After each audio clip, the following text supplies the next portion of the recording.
Gengs, daripada nanti banyak yang komen nih, mungkin ada yang belum pernah denger cerita waktu gua ngekos di tempat yang angker itu, ya gua ceritain aja lah ya.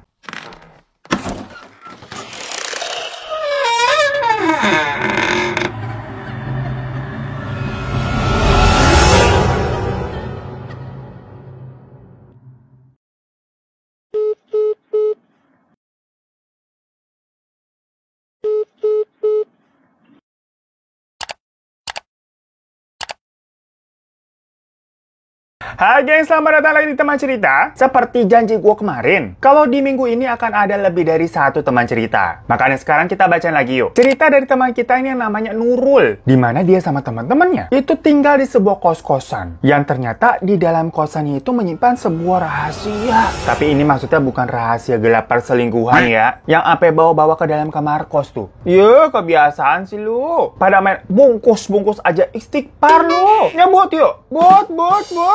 Lagi pada ngapain sih mereka? Pintunya pakai ditutup segala. Nah terus sebenarnya rahasia apa sih yang dimaksud sama Nurul ini? Nah pokoknya kejadian ini itu terjadi di tahun 2018. Waktu belum ada tuh yang namanya lockdown atau kuliah-kuliah online. Semuanya masih normal pokoknya. Dan waktu itu Nurul sama sepupunya bernama Sari. Ceritanya kebetulan nih berhasil keterima di satu universitas yang sama. Pokoknya ada deh di Kota P, Jawa Tengah tuh daerahnya. Si Nurul ini emang minta untuk nggak disebutin nama kotanya. Berarti si Nurul ini berarti jatuhnya maba ya, mahasiswa baru. Tumbal angkatan. Kalian mahasiswa baru, jangan meeting. Masih mending nih kalian. Zaman kakak dulu, semua harus hormat pada senioritas. Ya ala-ala ospek biasanya begitu ya, template bahasanya. Digojlok mulu masa senioritas. Apa sih? Senioritas. Ya Allah susah banget. Kita emang nggak pantas dah. Nggak bakat gojok-gojok anak orang. Nah cuman, si Nurul sama Sari ini, itu asalnya nih bukan dari si Kota P tadi. Pokoknya jarak dari rumahnya ke kampus itu lumayan jauh, sekitar butuh 4 jam. Lah jauh banget. Jakarta Bandung aja 2,5 jam. Yang otomatis mau nggak mau mereka kudu cari kos-kosan deket kampusnya lah. Singkat cerita dapet nih si Nurul sama Sari ini sebuah kos-kosan yang mereka emang niatnya mau barengan terus ya. Lah namanya juga saudara seumuran, sama-sama kuliah di kampus yang sama. Jadinya sekalian aja. Dan pas ngeliat kosannya nih, wih bagus. Bangunannya ada 3 lantai dan 15 kamar. Lantai 1 tuh ternyata udah full tapi ditempatin sama orang. Yang available cuma lantai 2. Emang biasanya begitu ya, orang kan malas naik-naik tangga. Dan di lantai 3 itu kayak cuman rooftop jemur-jemur baju. Jadinya cepet-cepetan itu mau nggak lu? Mumpung masih ada sisa nih kamar di lantai 2. Tanpa pikir panjang, karena kosannya juga dilihat bagus bersih, maulah si Nurul sama Sari masuk ke kosan tersebut dan resmi menjadi penghuni kos di lantai 2. Di sana akhirnya mereka kenal nih sama anak-anak kos lainnya. Ada yang namanya Yuni, ada Ida, Ani, sama Mimi. Pokoknya 1 bulan pertama, mereka tinggal di tempat baru itu semuanya asyik-asyik aja. Anak-anak kos yang tadi dibilangnya juga kebanyakan seumuran tuh, jadi nyambung. Sementara perkuliahannya Nurul dan Sari itu juga lancar, pokoknya semua aman terkendali bos. Sampai di minggu kedua, tepatnya di bulan September, penghuni yang namanya Mimi tadi tuh tau-tau pamit, katanya dia mau pindah kosan. Sebenarnya nggak ada yang tahu juga alasannya apa sih. Ya mungkin si Mimi ini nyari yang lebih murah atau lebih besar gitu kamarnya, atau gimana yang nggak ada yang tahu. Soalnya si Mimi ini tuh emang tau-tau cabut, gak bilang-bilang dulu gitu ke yang lainnya. Jadi di hari dia pamit nih, ya udah langsung pergi aja gitu. Sampai yang lain juga nggak sempat nanya emang mau pindah kemana sih. Cuma ya udah aja lah juga ya, namanya urusan orang. Kayak kok lo yang kepo, rumpi sih lo pada pondasinya, mau tahu aja. Nah tetapi karena tidak ada statement resmi dari si Mimi nih kenapa dia pindah, jadilah banyak rumor-rumor yang menyebar. Pada bilang karena katanya tuh si Mimi pernah cerita dia sering digangguin di kosannya, dimana dia sering mendengar suara-suara langkah kaki, terus kayak suara-suara kursi digeser, suara pukulan palu yang kencang, pokoknya suara-suara aneh yang mengganggu lah. Dan semua itu munculnya di sekitar jam 2 pagi masalahnya. Ya orang lagi tidur kebangun lah. Nah rumor-rumor tadi tuh yang sebenarnya belum valid ditambahin lagi bumbu, disambung-sambungin nih cocok logi sama si Nurul, yang kamarnya kebetulan memang di sebelah persis tuh kamarnya Mimi. Nurul emang bilang setiap jam 2 pagi dia kayak sering denger si Mimi ini lagi ngaji. Awalnya dikiranya Nurul, oh si Mimi ini tuh wanita-wanita soleh kali ya, yang bangun jam segitu buat tahajud terus ngaji, subhanallah. Tapi pas ada rumor-rumor kayak tadi tuh langsung berubah, oh pantesan aja ngaji, dia diganggu kali. Intinya pada bikin spekulasi sendiri, namanya juga pada ngerumpi ya. Nah cocok logi dari Nurul tadi ditambahin lagi sama yang lainnya dengan bilang kalau Mimi ini kayaknya emang agak aneh. Masa katanya nih, dari awal dia ngekos di situ. Bajunya semuanya tuh rapi di koper. Nggak pernah dipindahin ke lemari nih maksudnya. Padahal di kosan itu jatuhnya udah full furnish. Udah ada lemari, udah ada kasur, pokoknya lu tinggal bawa baju lah. Kenapa ya begitu ya? Jadi Mrs. Things kan? Sampai sebulan semenjak kepergian Mimi, Nurul masih betah-betah aja sih. Karena dia pun nggak pernah mengalami kejadian-kejadian yang aneh. Sampai juga udah lupa tuh sama rumpi-rumpian tentang si Mimi. Udah sibuk sama kuliahnya kan soalnya. Tetapi ternyata, anak-anak kos yang pada udah tinggal lama di sana, istilahnya anak kos senior ya. Kayak di kuliah tuh ada senioritas, di tempat kos juga ada. Pada banyak yang bilang kalau katanya kosannya emang lumayan horor. Dan Nurul juga diujangin sama anak-anak kosannya buat naruh barang-barang di atas lemari. Intinya tuh di atas lemari jangan lu biarin kosong lah katanya begitu. Cuma lagi-lagi karena Nurul merasa kosannya baik-baik aja. Pas dapat ujangan-ujangan seperti itu, Nurul ya ho aja begitu. Karena Nurul sendiri percaya kalau kita ini hidup berdampingan dengan yang namanya makhluk gaib. Asal gue nggak ganggu nih, mereka nggak bakal ganggu kok. Konsep hidupnya begitu nih, konsep hidupnya si Nurul tuh awalnya. Tapi ternyata hari gini, walaupun kita nih udah sebenarnya kagak ganggu, tetap aja nih setan-setan kayak senggol dong. Kebanyakan nonton TikTok gue rasa tuh setan-setan ya. Sampai ada saatnya di jam 2 pagi, pas Nurul lagi enak-enaknya tidur, tiba-tiba ada ngetok-ngetok kamarnya, gengs. Pas dibuka, ternyata itu Sari. Tapi mukanya udah pucat banget kayak orang ketakutan. Dengan ada yang panik, Sari bilang, aduh, gue nggak bisa tidur nih. Soalnya dia dengar suara orang lagi lari-larian dari depan kamarnya. Sampai tahu-tahu ada yang ngetok pintu kamarnya dia, kamarnya Sari. Tapi pas Sari buka, nggak ada siapa-siapa. Makanya Sari langsung ngibrit tuh ke kamarnya si Nurul. Takut dia. Tapi sampai di situ si Nurul masih mikir. Dalam hati nih, si Sari ini paling lagi parno aja jadi halu. Soalnya tadi kan anak-anak kosan situ, kalau lagi ngumpul ceritanya horor melulu. Jadi mungkin si Sari ini kayak kesuges.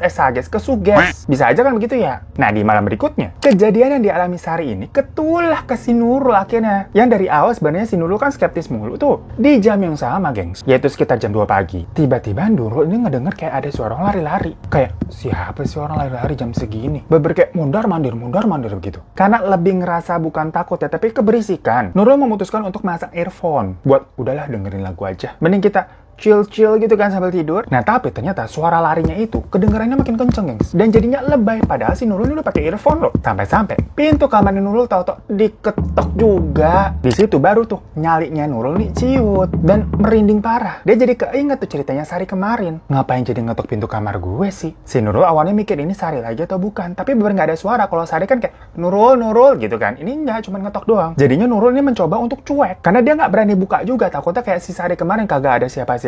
Bahkan dia mau menatap ke arah pintu juga kayak segan gitu, takut. Jadinya dia tidurnya tuh balik arah. Cuman ketokannya masih terus terdengar gitu. Nurul akhirnya tetap baca-baca doa dan naikin volume lagunya tuh. Sampai budek, sampai nggak kedengeran apa-apa selain lagu dan dia berusaha untuk tidur. Ya mungkin di situ kata setannya, Aku mau dimanja-manja, tapi kamu cuek-cuek aja.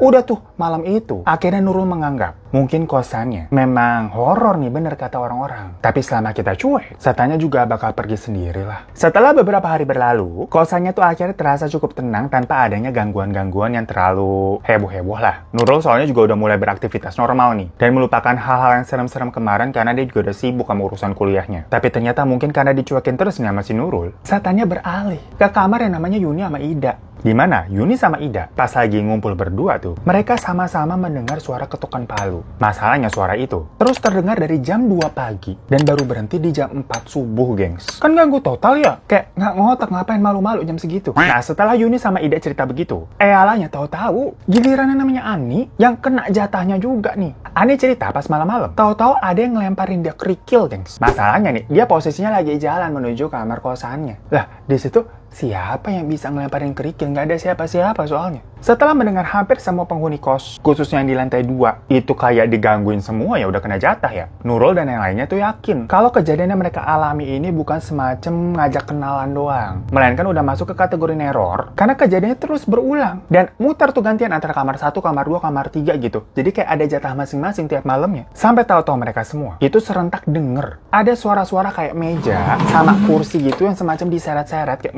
ngerek gitu. Dari dalam kamarnya Mimi, yang padahal itu kamarnya masih kosong, belum ada yang ganti nempatin. Tapi yang nggak ada satu orang pun juga yang berani buat ngecek ke dalam ya. Lagi pula kamarnya kan juga dikunci sama ibu kos. Pokoknya semuanya nih anak kos setiap malam jadinya nggak tenang. Bahkan mereka ini juga jadi nggak berani buat sekedar ke kamar mandi, misalkan ngambil wudhu atau kayak pipis malam-malam. Yang soalnya kamar mandi mereka ini kamar mandi luar kosannya. Namun namanya manusia itu kan juga beradaptasi. Misalkan mau cari kosan baru atau pindah maksudnya, itu rasanya ya mager ya. Pasti kan mesti beres-beres, bawa-bawa barang banyak, itu repot. Ditambah mereka ini rata-rata semuanya udah pada bayar deposit setahun. Jadi ya mau nggak mau dinikmatin aja udah. Positifnya sih, para penghuni lantai 2 itu jadinya makin kompak. Karena kan mereka sih nasib sepenanggungan. Dan jadinya sering bareng-barengan nih, nemenin satu sama lain. Cuma masalahnya, sesi nemenin itu hanya bisa dilakukan kan di jam-jam tertentu aja ya. Kalau udah waktunya tidur nih, ya semuanya kembali ke kamar masing-masing. Sampai-sampai si Nurul waktu lagi tidur, tahu-tahu ketindihan, gengs. Masalahnya ini ketindihannya bukan ketindihan biasa ya. Ya namanya orang ketindihan, itu kan emang biasa kayak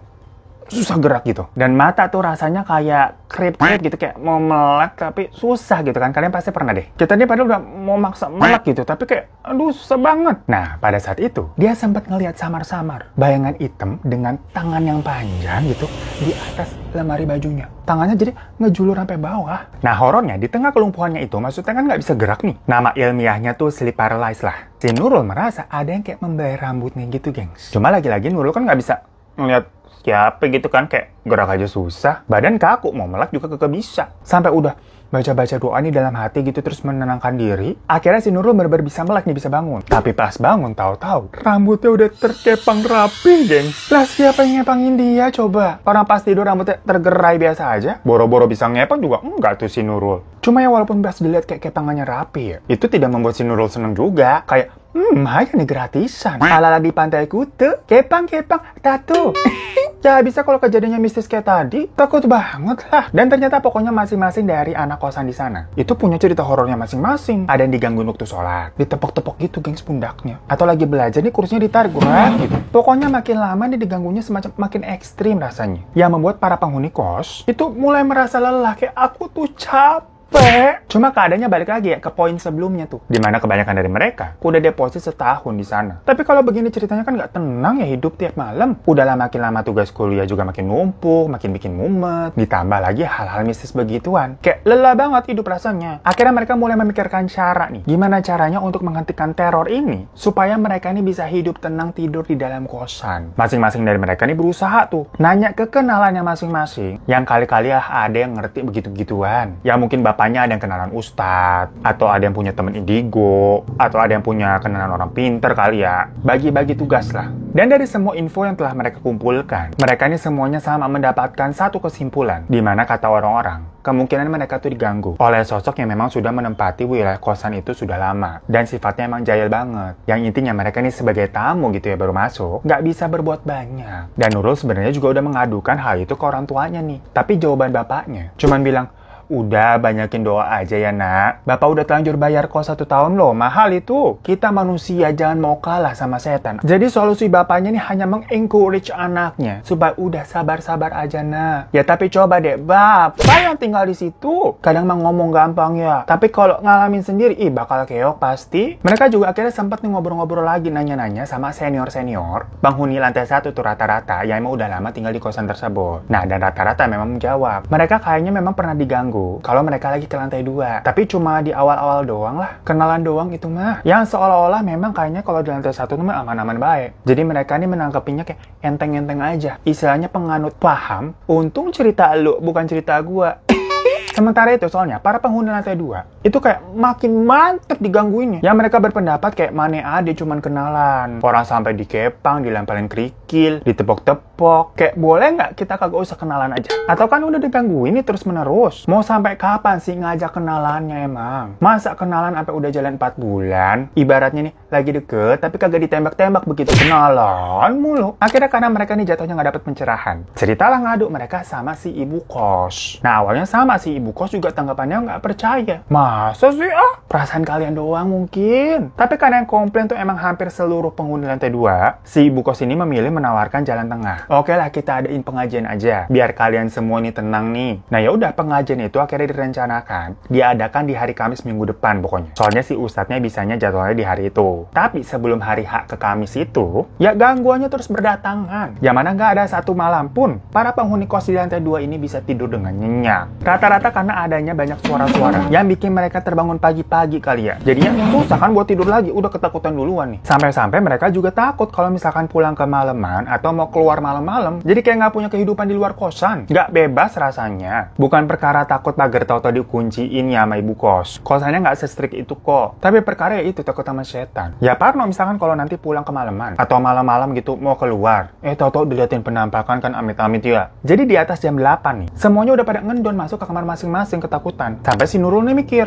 lah ini kos-kosan kok jadi rasanya kayak pesantren ya. Lama-lama kesel juga dia. Dan puncak dari kekesalan Nurul, itu waktu dia sama Ani sama yang namanya Ida itu lagi nonton di ruang TV gitu, di ruang santai. Jadi memang di kosan itu ada ruang buat kumpul-kumpul, buat para penghuni 2 dan penghuni lantai 1. Nah lagi asik-asik nonton nih, mereka dikagetkan dengan pintu yang tau-tau tertutup sendiri. Blak! Dari awalnya posisinya tuh padahal kebuka, karena pintu di ruangan itu memang jarang ditutup ya, karena kan buat akses orang masuk keluar masuk. Tau-tau bener-bener ketutup gitu. Gak wajar banget nih masalahnya. Pertama, gak ada angin sama sekali. Dan kedua, bahan pintunya tuh kayak dari kayu jati yang berat gitu, gengs. Jadi gak seenteng itu buat tau-tau ketutup. Nah saat itu si Nurul, Ani sama Ida kayak cuma bisa tatap-tatapan doang, sampai udah capek nih karena mereka lagi bareng-bareng kali ya, jadi nggak takut-takutan banget. Lain halnya misalkan kalau lagi sendirian kali. Nah disitulah Nurul kayak udah lelah banget, udah apa sih nih, kenalan kagak selesai-selesai. Teleponan lagi lah dia sama bapaknya. Ayah tolonglah, Nurul harus gimana lagi biar nggak diganggu nih. Nurul capek banget ayah. Nah kali ini bapaknya Nurul itu akhirnya luluh juga. Udah nggak disuruh doa doang nih si Nurulnya, sama dibilangin kagak boleh takut sama setan, nggak gitu lagi. Si bapaknya bilang, ya udah nanti bapak kesana deh, weekend ini kita cari kosan baru, katanya begitu. Ya Nurul seneng dong, masalahnya berarti bakal selesai. Sampai akhirnya beneran tuh bapaknya Nurul datang. Tapi datangnya nggak sendirian. Dimana si bapaknya ini ternyata bawa kenalan, namanya Aagi, yang merupakan salah satu praktisi ruqyah. Katanya sih sering nongol di program-program televisi pada zamannya tuh. Nah ternyata si bapaknya Nurul ini masih getol, mungkin nggak rela ya duit depositnya hilang begitu aja. Jadi coba dulu deh kita usir tuh setan-setan yang ada di sana. Nih si Aagi jago nih. Nah tapi sebelumnya si Nurul ini udah sempat ngomong atau minta izin ke teman-teman yang pada di lantai 2 ini dengan bilang, ini ada bapak gue bawa Aagi mau melakukan ruqyah di kosan ini. Oke nggak? Oke. Dan sebelum proses ruqyah dimulai, mereka-mereka yang beragama Islam itu disuruh pada sholat berjamaah dan membaca ayat-ayat yang biasanya memang digunakan untuk ruqyah seperti ayat kursi, Al-Baqarah, dan surat-surat pendek lainnya. Nah, AG menjelaskan bahwa untuk meruqyah suatu tempat tinggal, manusia menempati tempat tersebut itu juga harus dibersihkan dahulu dengan meruqyah diri masing-masing, karena rumah yang berhantu itu biasanya bisa disebabkan dari berbagai hal. Ada yang memang berasal jangan-jangan dari penghuni rumah tersebut, maksudnya si orang ini yang membawa jin atau makhluk dari luar ke dalam, atau memang di rumah itu sudah ada makhluk gaibnya yang menempati lama, atau bisa juga ada yang mengirimkan makhluk-makhluk tersebut dari orang lain. Semua pas dijelasin begitu kayak manggut-manggut aja udah. Dan mulai mengikuti instruksi dari si Aagi ini. Setelah mereka baca beberapa surat-surat untuk meruqyah diri mereka masing-masing nih, akhirnya waktu yang ditunggu pun tiba. Aagi ini mulai meruqyah kosan tersebut dengan membacakan ayat-ayat Al-Quran. Dan setiap sudut-sudut kosannya jadi ditelusurin tuh satu-satu tiap kamar di lantai 2 untuk mencari nih pusat masalahnya nih di mana nih kira-kira nih. Setelah kurang lebih udah 2 jam gitu ya, ternyata nggak ada hal apa-apa yang terjadi. Sampai akhirnya waktu menyusuri, naik nih ke lantai 3 ke rooftop, Aagi tahu-tahu menemukan satu kendi yang kayak diletakkan gitu aja di pojokan. Nah, waktu si Aagi ini membuka kendi tersebut, di dalamnya terdapat kayak benda-benda. Macam ada dupa pendek yang seperti udah digunakan itu dupanya kalau udah mau habis. Terus ada jarum, beberapa tanah, sekam padi, beras, koin, dan benda-benda aneh lainnya tuh di dalamnya banyak. Di situ Aagi bilang, kemungkinan benda-benda aneh di dalam kendi tersebut biasanya bisa digunakan untuk menghancurkan hubungan orang. Dan sepertinya benda itu memang sengaja diletakkan di sana sebagai rumah atau tempat para makhluk-makhluk gaib ini yang ditugaskan untuk bekerja sesuai perintah pemiliknya. Tapi masalahnya nggak ada yang tahu juga siapa yang naruh kendi di situ, siapa pemiliknya. Bapaknya Nurul juga sempat nanya, lah emang kalian nggak ada yang sadar ada kendi tuh di situ? Nggak ada pak, semuanya kompak pada jawab gitu. Tapi emang secara logika nih agak nggak masuk akal. Maksudnya semua juga pada baru ngeh, kok iya ya kita nggak pernah ngelihat ada kendi di situ, padahal ngeletakinya digeletakin gitu aja. Tapi benar-benar nggak ada yang pernah ngelihat. Padahal lantai 3 itu kecil, nggak bersatu bangunan, hanya untuk jemur-jemur baju sama tempat wudhu lah. Kayak ada keran-keran gitu. Nah, di situ pokoknya AA gini cukup yakin kalau kendi tersebut tuh adalah sumber dari semua gangguan yang penghuni kosan lantai 2 ini alami. Sehingga semua anak-anak di situ pada bilang, udah dimusnahin aja, bakar deh tuh kendi. Namun dengan beberapa pertimbangan, akhirnya kendi itu tidak jadi dimusnahin di lokasi atau di kosannya, tapi dibawa nih sama si Aagi buat dimusnahkan di tempat lain. Dan bener aja, sejak itu di kosan langsung adem ayem, damai sentosa. Nggak ada gangguan apa-apa lagi, gengs. Sampai hari Kamis pun tiba. Sesuai janji ibu kos kemarin, hari itu kan mau didatengin Ustadz, mau diadakan pengajian. Tapi semua orang ini nggak ada laporan ke ibu kos mengenai kejadian AAG dan Kendi. Mereka nggak bilang-bilang. Pada diem-diem baik dan merasa, ya udah nggak apa-apa, abis duduk ya kita ngaji gitu kan, malah bagus. Jadi mereka semua juga nggak pernah tahu sebenarnya siapa sesungguhnya orang nih yang sengaja meletakkan Kendi itu di lantai 3 yang katanya merupakan rumah bagi makhluk astral. Yang penting pokoknya bagi mereka udah bisa tidur tenang aja. Masa bodoh amat lah orangnya siapa. Ya mungkin spekulasinya bisa aja orang-orang terdekat dari ibu kos atau ibu kosnya sendiri jangan-jangan yang mungkin punya alasan tertentu, kita nggak tahu, Allahualam. Cuman kan itu jadinya suujon-suujonan ya. Makanya Nurul dan yang lain sepakat untuk udah diem-diem aja kita. Tutup mata aja pura-pura nggak tahu. Tapi lagi-lagi ibarat kayak cerita Mimi tadi itu di awal. Masalah ini lagi-lagi menjadi rumor. Gosip-gosipan bahan rumpian di antara mereka. Ada penghuni senior nih namanya Mbak Ita tuh bilang kalau ibu kos tuh sempat cerai loh sama suaminya setahun sebelum Nurul dan teman-temannya di lantai 2 nih pada masuk ke kosan itu. Nah, di situ banyak juga jadinya berspekulasi jangan-jangan yang narok di situ kendinya adalah si mantan suaminya ibu kos kali. Incerinnya kagak baik-baik, dendam apa bagaimana gitu. Tapi ada juga yang nebak-nebak nih. Jangan-jangan kendi itu ditaruh sama orang ketiga nih yang emang pengen ibu kos sama suaminya cerai. Kan kata Agi itu kendinya bisa buat menghancurkan hubungan orang. Beneran cerai kan. Nah, setelah cerai sama yang punya itu kendi kagak diambil lagi. Jadi lah setan-setannya nggak kemana-mana di situ-situ baik. Ngedemprok aja malah gangguin orang-orang di kosan tersebut. Pokoknya abis 1 tahun berlalu, Nurul, Sari, sama Ani itu memilih akhirnya pindah dari kosan tersebut. Karena kan udah kelar juga nih biaya setahunannya. Jadi mereka nggak lanjutin lagi lah. Sementara Ida sama si Yuni itu tetap lanjut tuh di kosan itu. Karena katanya memang setelah kosannya udah Rukia sama Agi, mereka udah bener-bener nggak pernah merasakan kejadian yang aneh-aneh lagi sih. Tapi si Nurul mah memang udah kapok aja. Di sini ada kesempatan dia buat bisa pindah. Ya udah mendingan pindah aja lah daripada tahu-tahu ada drama-drama part 2 kan kagak enak, kagak lucu ya. Ntar udah deposit lagi nih setahun, ada penampakan lagi, kagak bisa pindah dia. Disuruh berdoa aja ntar sama bapaknya. Ya pokoknya semenjak Nurul udah keluar dari kosan tersebut, dia mengaku beber udah nggak tahu itu kabar kosannya kayak gimana. So itu tadi teman cerita kali ini. Yang dilema juga ya, misalkan udah bayar deposit nih selama setahun. Tau-tau digangguin ya, nggak rela lah buat kehilangan duitnya. Kalian pernah juga nggak kedapatan macam kosan-kosan horor kayak begitu? Soalnya ini kebetulan relate banget sama gua. Kalau kalian inget, gua udah beberapa kali itu pernah cerita. Gua sempat kayak nyewa homestay ya, kos-kosan lah sebutannya. Waktu zamannya COVID tahun kemarin, udah bayar full lunas buat 7 hari apa 10 hari deh, gua gak lupa. Dari hari pertama aja udah diganggu. Yang akhirnya gua udah gak kuat deh, cabut di hari ketiga. Mayan banget kan tuh berarti ruginya. Pokoknya seharinya aja sekitar 650.000. Lu kali aja tuh gue udah bayar lunas, lo udah full. Jadinya angus. Padahal kos-kosannya tuh bagus, kayak semi apartemen gitu, gengs. Gede, ada dapurnya segala. Ada balkonnya gitu. Yang ngadepnya ke kebun. Nah, kebunnya tuh yang kayaknya horor tuh. Tapi yang parkir di kosan itu mobilnya pada bagus-bagus padahal. Pada cakep-cakep, makanya gue heran. Kok kosan semodern itu tuh bisa sehoror itu? Tapi ya gimana ya, kalau setan tuh emang suka gemesin. Kalau ngajak kenalannya, boleh nggak? Kita nih anaknya introvert, kagak usah ada kenalan-kenalan. Jalani aja kehidupan kita masing-masing, begitu kan ceritanya. Ya udah deh. So thank you so much. I'm sorry, goodbye juga, gengs. Terima kasih udah nonton. Jangan lupa untuk klik subscribe yang belum kalau udah. Terima kasih banyak. Boleh minta like-nya. Dan jangan lupa juga follow Instagram gue @hirotadaivan. Sampai jumpa lagi di teman cerita. Kalau mau kirim-kirim cerita ke email yang ini ya. Dadah. Gengs, daripada nanti banyak yang komen nih. Mungkin ada yang belum pernah denger cerita waktu gue ngekos di tempat yang angker itu, ya gue ceritain aja lah ya. Versi lengkapnya nih, mumpung gue juga lagi mau cerita. Tapi yang udah pernah denger udah skip aja kan, teman cerita yang tadi juga udah kelar. Nah jadi waktu awal COVID 2020 kemarin, itu ceritanya rumah gue ada renov-renov, gentengnya bocor lah, kasihan banget. Dan orang rumah juga kebetulan ada yang kena COVID. Jadi gue harus ngungsi nih. Karena sebelumnya gue udah kena yang sampai gue ke Wisma Atlet tuh. Nyari tempat lain deket-deket rumah. Yang gak usah jauh-jauh lah, repot. Biar gue juga bisa mantau. Ada deh nih, nyari biasa di aplikasi hotel tuh yang terkenal. Buat sewa-sewa macam hotel sama apartemen. Kalau hotel kan awalnya kita mikir, aduh agak sedih ya bayarnya mahal. Dan kalau apartemen ya lumayan agak jauh-jauh. Pengennya kan gue yang deket-deket yang praktis-praktis aja lah. Ke rumah tuh gampang, naik angkot juga bisa. Ada nih nemu kosan yang gue maksud ini. Konsepnya tuh beneran kayak modern minimalis. Gedungnya juga kayak masih baru, bagus. Kekinian yang image-nya pasti oke lah. Kalau buat gue yang penting bersih itu aja. Nah di kosannya ini tuh ada 4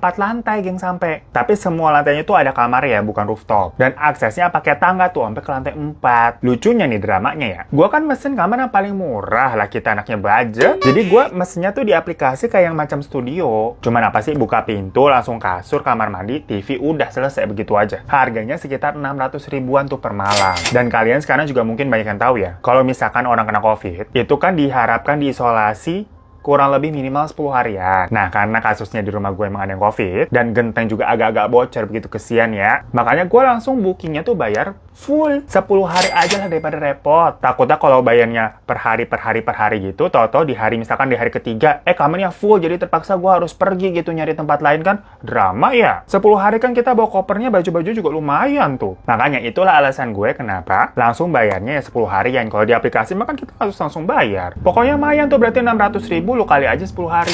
Cuma ya karena kasusnya di sini memang urgent, mau gimana lagi. Dan pas gua sampai ke sana ngeliat parkirannya ini udah full. Maksudnya kesannya rame, kagak ada horor-horornya dari luar. Dan dilihat lagi, widih, mobilnya cakep-cakep. Lu bayangin aja ya. Tempat yang sebenarnya ini kan kayak semacam kos-kosan eksklusif, bukan hotel. Tapi bisa disewa-sewain harian gitu di aplikasinya memang. Cuma kalau misalkan kalian mau bayar di situ bulanan juga bisa, pasti harganya lebih murah. Dan banyak yang udah menetap lama di situ. Di parkirannya aja. Mobilnya nih, gue ingat banget ada Range Rover, ada BMW sama Mini Cooper tuh. 3 itu kan kayak, widih, mahal banget, gengsi banget, prestis banget di tempat berarti. Tapi tetap aja kita datang-datang naik Avanza gitu, nge-grab.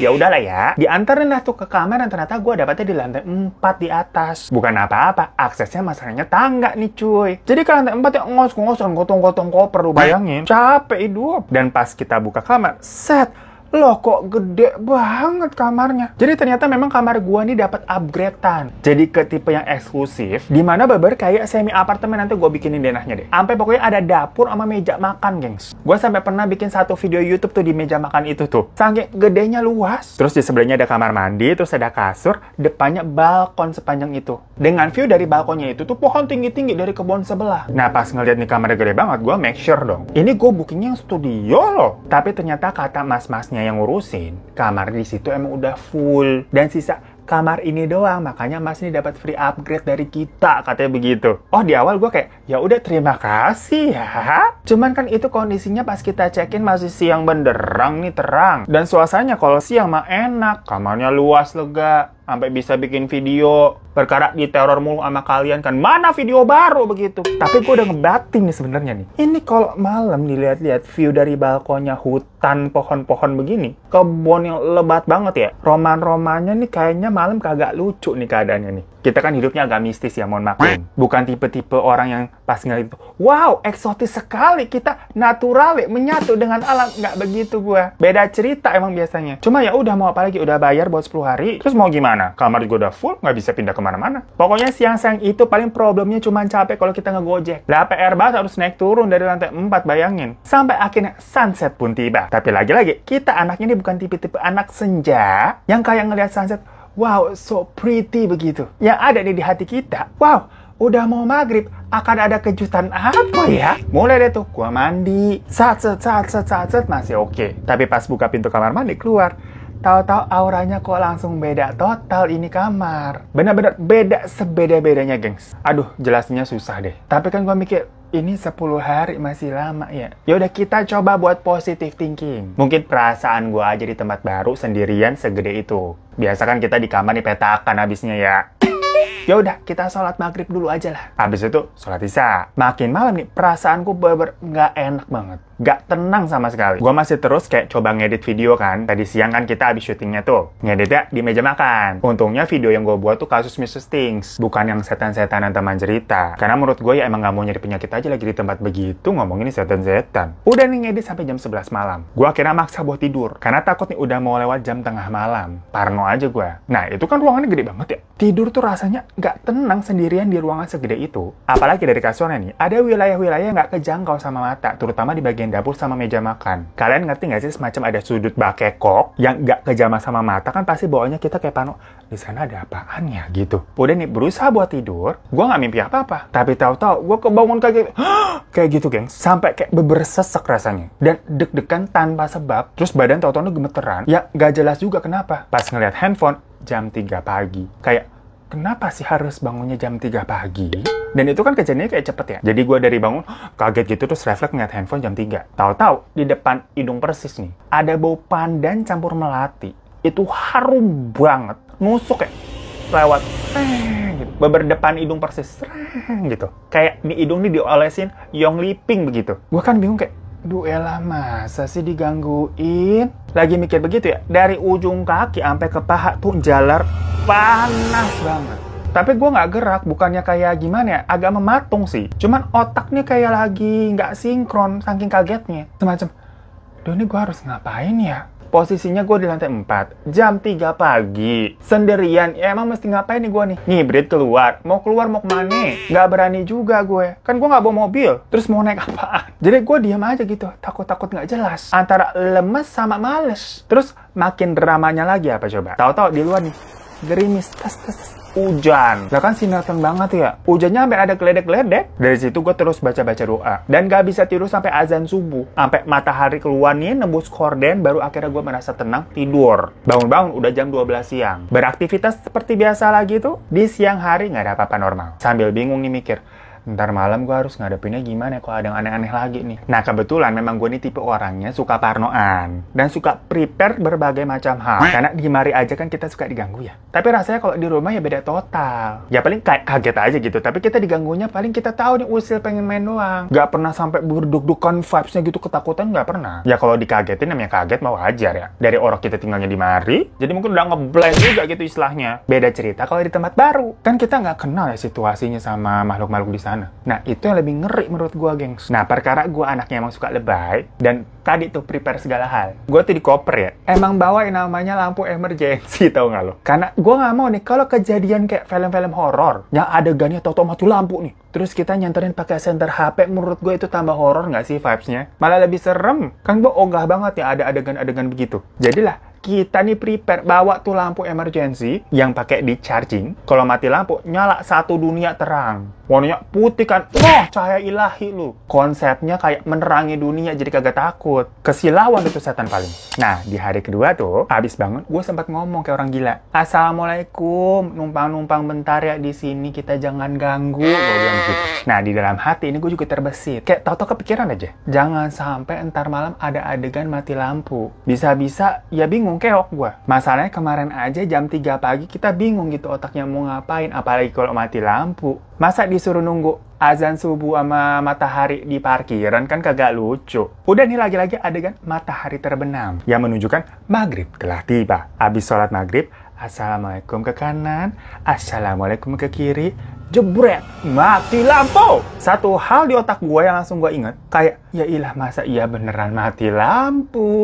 Kayak nggak gini juga dong, tolong dong. Masa iya beneran kejadian nih pemikiran gue yang tadi. Untungnya itu lampu emergency, kalau dicolok terus listriknya mati kan otomatis nyala ya. Jadi langsung terang. Cuma tetep aja ya males banget. Lagi-lagi di dalam hati nih, gue sempat mikir, kalau sampai nih di luar kamar ternyata nyala, maksudnya kamar gue doang yang mati, fix ini mah bukan kebetulan namanya. Dan pas gue buka pintu, bener, di lorong lampunya nyala semua, kamar gue doang yang mati. Ya tapi untungnya itu masih jam 6:30 malam ya. Jadi gue langsung ke bawah aja tuh ke satpam komplain. Jadi kan lagi-lagi itu kos-kosan konsepnya, nggak ada lobbynya, bukan kayak hotel. Jadi kalau ada apa-apa ya lapornya ke satpam. Nah yang bikin malasnya lagi, pas gue bilang, Pak listrik kamar saya mati, gimana dong? Si satpamnya bilang gini, masa sih mas mati? Nggak mungkin ah. Coy, kagak mungkin gimana maksudnya? Lah dikira gue turun ke bawah dari lantai 4 gitu maghrib-maghrib bawa lampu emergency, gue halu. Berarti kan mati lampu di kamar gue doang yang mati adalah sesuatu yang tidak mungkin dong.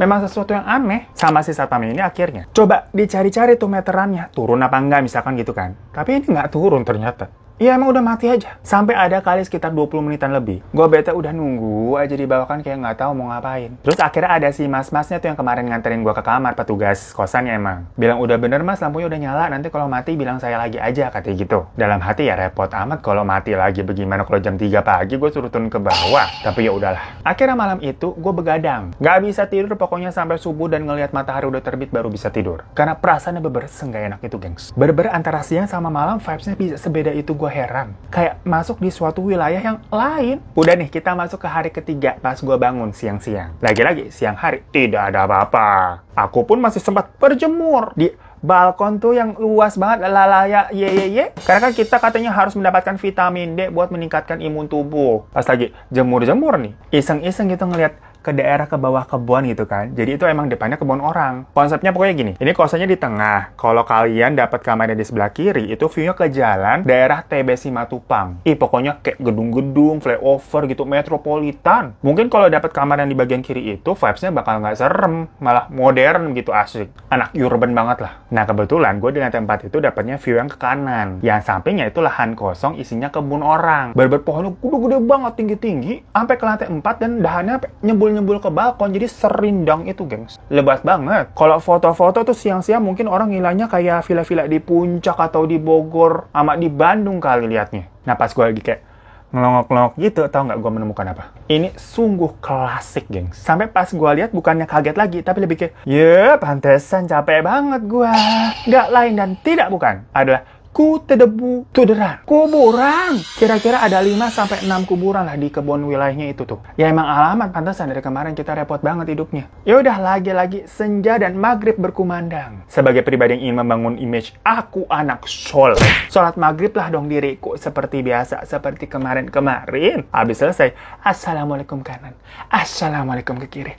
Jebret, mati lampu lagi. Di posisi dan di jam yang sama coba. Suatu kebetulan yang membagongkan. Kali ini moodnya udah lebih ke emosi. Karena berarti kan ku tuh harus turun lagi tuh dari lantai 4. Membawa lampu portable itu. Bilangnya langsung nih ke mas-mas petugas. Nggak ke satpam lagi gue nyamperinnya. Dengan nada yang sebenarnya sudah sangat diusahakan buat terlihat dan terdengar bersabar. Tapi mungkin raut wajah ini susah untuk dikondisikan. Ya. Bilang, mas, mati lagi tuh kamar saya. Itu kamar horor ya mas. Langsung gue tembak aja udah. Terus si masnya ini mengeluarkan gesture dan SOP ala-ala PR yang tidak mau menjawab. Dan lebih lari dari pertanyaan. Kayak, bentar ya saya cek dulu.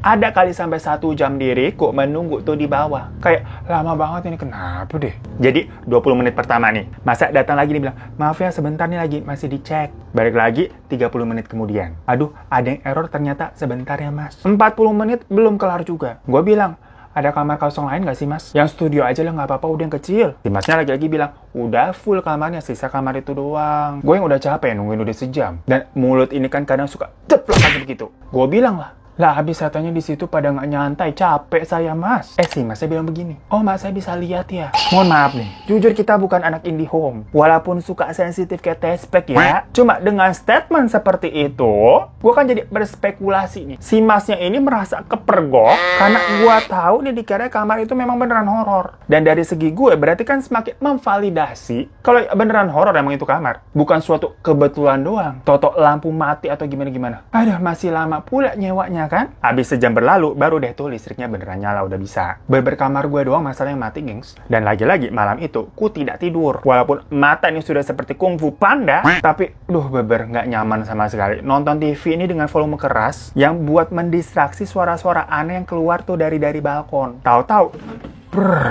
ada suara kursi meja makan ditarik. Tapi kan lagi-lagi posisinya itu nggak kejangkau dari mata ya, cuman jelas banget itu kedengarannya dari sini. Gue udah kayak, aduh HP lagi nih. Terus gongnya, lagi-lagi klise. Ada suara ketawa dari dapur. Ini suara ketawanya sih suara ketawa cewek normal ya, gengs. Nggak melengking atau nggak serem sebenarnya. Ya mungkin aja gue salah denger itu suara ketawa dari kamar sebelah. Walaupun udah jam berapa tuh. Tapi jelas banget kayak itu di satu ruangan masalahnya. Ya gue sih jujur nyerah ya. Soalnya abis itu tahu-tahu TV nih gue lagi nonton, mati.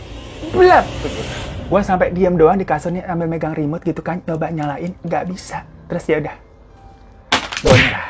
Paginya saya langsung berberes dan pindahlah ke hotel beneran. Walaupun dompet saya menangis, karena berarti duit di kosan itu otomatis angus ya. Ditambah harus mengeluarkan kocek lagi buat hotel yang tidak murah untuk beberapa hari ke depan selanjutnya. Tapi ya sudah, saya menyerah. Lebih baik saya makan Indomie tiap hari daripada saya tidak bisa tidur tiap hari. Jadi sekian begitu ceritanya. Mantap.